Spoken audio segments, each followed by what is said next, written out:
Your Steve Jones Show podcast is loading now. The Steve Jones Show podcast is sponsored by Sunbury Motors, North 4th Street in Sunbury, and Sunbury Motors Kia, routes 11 and 15 in Hummel's Wharf. Very pleased to be joined by one of the best in the business, Heather Dinich. Heather, welcome back. It's so great to hear you again. Hey, thank you so much for having me on. How are things going up there? Yeah, so far so good. Hanging in there. Okay, hanging in there. All right, so the first playoff snapshot is out. What were your thoughts as to how it played out for the first one? Well, the first three didn't surprise me. I thought Cincinnati was going to sneak in at number 4 because of their win against Notre Dame. But, you know, I also understand that the selection committee has a very high bar for strength of schedule, and in their eyes, the Bearcats didn't pass it, and they didn't pass the eye test each of the past 2 weeks in road wins against Navy and Tulane. So there were a lot of factors that went into that. I'm a little bit surprised that Oregon came in at number 4, but I did expect them to honor that head-to-head win over the Buckeyes. And they did. And not only did they win it head-to-head, but they did it without Thibodeau in the lineup, which was probably a factor as well into the thought process of that. What was your thought on that? For sure, and it wasn't just that game without Thibodeau. I mean, Oregon has been decimated by injuries this year, and they continue to find ways to win. You know, I mean, and I understand maybe people on the East Coast haven't been paying close attention to them. You see the score against Cal, you see close game against UCLA. I was at that game, but, you know, in the loss to Stanford, their offensive coordinator, Joe Moorhead, he wasn't there calling plays for health reasons. Those are things that the committee knows they pay attention to. I mean, when I was at the UCLA game, their starting center, Alex Forsythe, missed that game. He was warming up. He was supposed to go in, but it was the 4th game he missed with back spasms. So all of these little things are part of the discussion in that committee meeting room. And along with strength of schedule and all those pieces of the puzzle, you can't just look at one team and evaluate it and plop it in the lineup. It has to be done in consideration with all those other teams around it. So let me ask about Alabama for a moment. Now, look, do I think Alabama's very good? Of course I do. Mm-hmm. But their primary wins to this point are Mississippi and Mississippi State. Their loss is at Texas A&M, who, by the way, was also like Tulane against Cincinnati, using their backup quarterback. Mm-hmm. We're supposed to look at 2021 Alabama, but is the brand name sometimes getting them ranked higher than maybe at the moment? I'm not saying at the end, but at the moment they should be ranked. Well, maybe subconsciously it is. You know, I can't get into the minds of all 13 of those selection committee members to answer that question, but I can tell you that clearly the eye test mattered. And yes, you're right. And that, look, I've watched Alabama all season long, and there's games that they've struggled in as well and haven't looked great, and questions on defense, etc. But since that loss to Texas A&M, they've outscored their opponents 101-33, and they're in the top 5 in both offensive and defensive efficiency right now. And so when you put that all together, that's part of the committee's reasoning for having them up there. But that being said, because they're right there at number 2, I think it also leaves the door cracked open just a little bit that if they lose a close game to Georgia and there's some chaos elsewhere, I wouldn't entirely rule out the possibility of a 2-loss Bama getting into this thing, depending on what happens everywhere else. Right, exactly. I think that door is open if they get to that point. I think you're exactly right. Have you watched Georgia in person, and if you have, what really jumped out at you? I have not seen Georgia in person yet this year. I don't know if I will until the national championship. Well, there's nobody left to watch. There's nobody left to watch except the SEC championship game. Charleston Southern may be out. Tennessee. I mean, really.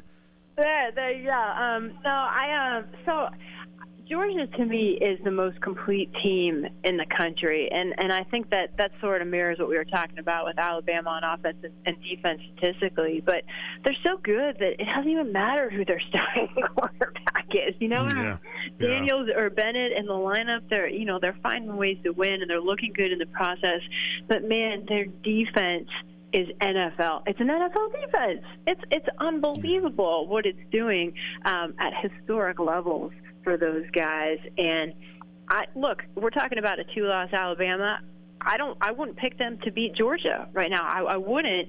And I think that in my projections for the midseason, I had Georgia and Ohio State playing for the national title. Obviously, I just saw Ohio State in person. Have you seen them yet in person? Well, I saw them at the Oregon game, which is a totally different Ohio State than the one that you saw, right? Well, but it's also a different Oregon team because Verdrell played in that game and had over 200, played great, but he's out for the year now. Yeah, no, that's a great point. But, here's the thing. I had Ohio State in my top 4 last week, but I dropped them after the Penn State game because in my eyes I was watching them. I'm like, okay, man, they are unstoppable against these unranked opponents and looking so good, much better than I saw them play against Oregon. And then they play Penn State. They need those 4 field goals. They need that defensive touchdown. And I thought, okay, they're matched up against more even competition now. They look a little bit more like they did when I saw them at Oregon. And so I went back to thinking, okay, I'm going to honor this head-to-head. So that's why in my rankings going into this week, I had Oregon over Ohio State. But like I said, I had Cincinnati at 4. Cincinnati doesn't have, in my opinion, any more chances to improve its lot in life. All right, there's no signature. There's no signature win left on there.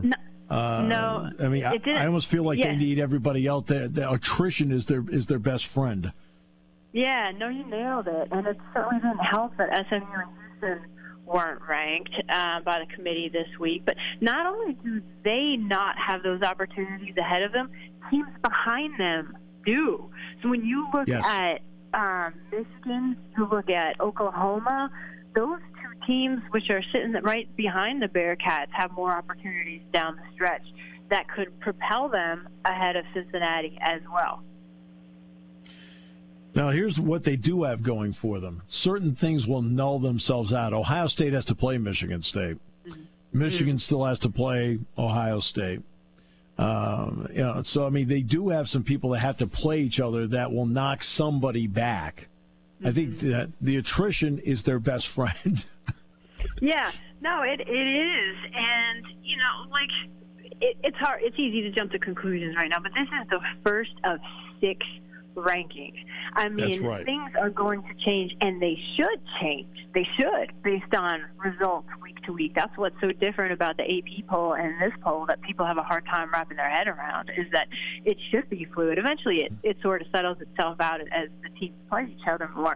But it wouldn't surprise me in the least if Ohio State ultimately jumped Oregon. I mean, I think they could both finish in the top 4 if they finish as one-loss conference champs, but no other Pac-12 team is ranked. And you look at the Buckeyes with those chances you mentioned against Michigan State and Michigan, that's better than anything the Ducks have on their resume. So we've seen head-to-head matter and then not, and I think this could be one of those cases. Yeah, that's why I always refer to these as the weekly snapshot. Then the next one comes out next week. They're all snapshots because the playoff doesn't begin next week. So I have to ask you about the meetings taking place. I think it's in Dallas about playoff expansion. The Sports Business Journal is reporting that the Alliance Group, Big Ten, ACC, Pac-12, I won't get into my opinion of the Alliance. We'll just leave that out for the moment. Okay. Is favoring an 8-team playoff, which, if that's the case, number one, Notre Dame won't vote for it. And number 2, you don't get any money from it because ESPN already has all those bowl games locked up until 25. So I'm standing in the hallway here at where these meetings are, and all the commissioners just went behind a giant closed door. And tonight, after dinner here, is when they'll get into that playoff discussion. Look, when you're talking about 10 FBS commissioners and Notre Dame athletic director Jack Swarb, it's much easier to convince 2 or 3 people to change their minds than it is the other 9 people, right? So everyone also has to remember that it takes one person, and at the end of the day, we're talking about their university presidents and chancellors who have the power to change this thing. It takes one president to say, I don't agree with this, and it doesn't happen. So I'll be surprised if they come out of these meetings tonight, tomorrow, in agreement on something, but I'm here just in case they do.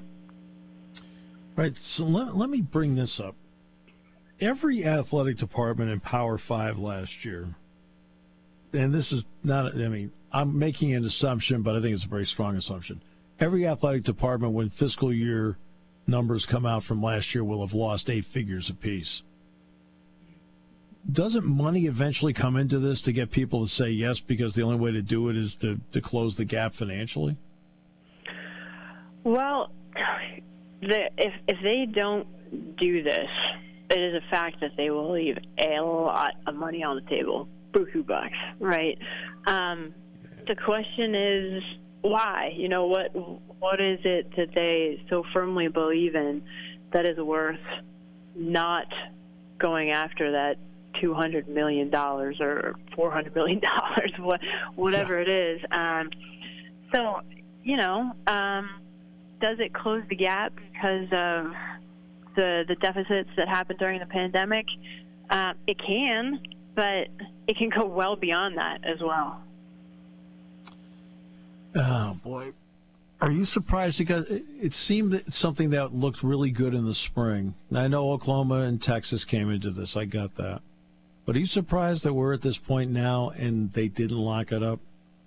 I am. I thought by September they had that meeting in Chicago. I was there for it. I booked the flight well before the meeting, thinking that something was actually going to happen, and it didn't. And yes, the events of this summer played a significant role in that. So does the fact that there are 3 new commissioners, fairly new. I mean, George Kliavkoff of the Pac-12, obviously, Jim Phillips in his first year at the ACC, Kevin Warren took over 2019. Last year was his real first year, so he took over like January, February 2019. So 3 new faces in Power 5 positions, that's a big deal. That's a very big deal. And so that all plays in a role with different personalities as well. Good point. Okay, so do you feel like giving them a best guess? Do they eventually get to 12 in this? Not today or tomorrow, but do they eventually get to that or not? Yeah, I think they do. I think everybody knows the way this story ends. That's why I think, you know, a lot of people are kind of surprised and frustrated it's taken so long to get there. Jack Swarbrick, Notre Dame's athletic director, told me on the record about a month ago, and I printed this, that the playoff is going to expand to 12 teams eventually. How and when is anybody's guess. I don't know if all 11 people share that opinion, but clearly they don't. Otherwise, the thing would be done by now. But there have people gone on the record and said that's where it's headed. So it seems like it's just a matter of time. Well, four of them do. So, yeah. We know 4 do. We can name them. Yeah. Craig Thompson, Bob Bowlesby, Sankey, and Swarbrick. They seem to agree on it. That's right. They created it. They're the ones who spent a year and a half putting this thing together. So, you know, I think they're going through the motions and hearing everybody out. But, you know, it seems like they've got to bring everybody else along at their own pace. And you know, to be fair, those 4 people had a year and a half to digest this. That's right. When this came out in the summer, this is in the laps of people for the first time, right? So there is truth, and you've got to go back to your leagues and say, what do you guys think about this? You got to ask your coaches, your ADs, your presidents, and that's what the summer was supposed to be for, and it was. But at the same time, you got the OU, Texas, SEC, and then all of the expansion dominoes that followed, and here we are. Well, I'll let you go back to work. You do great work, and, you know, it's something we talk about journalism all the time. You are a true journalist. Thank you so much. Thank you. That means more to me than you'll ever know. Thank you so much. Thank you, Heather. And it's a fact. You are. Thank you. All right. Take care.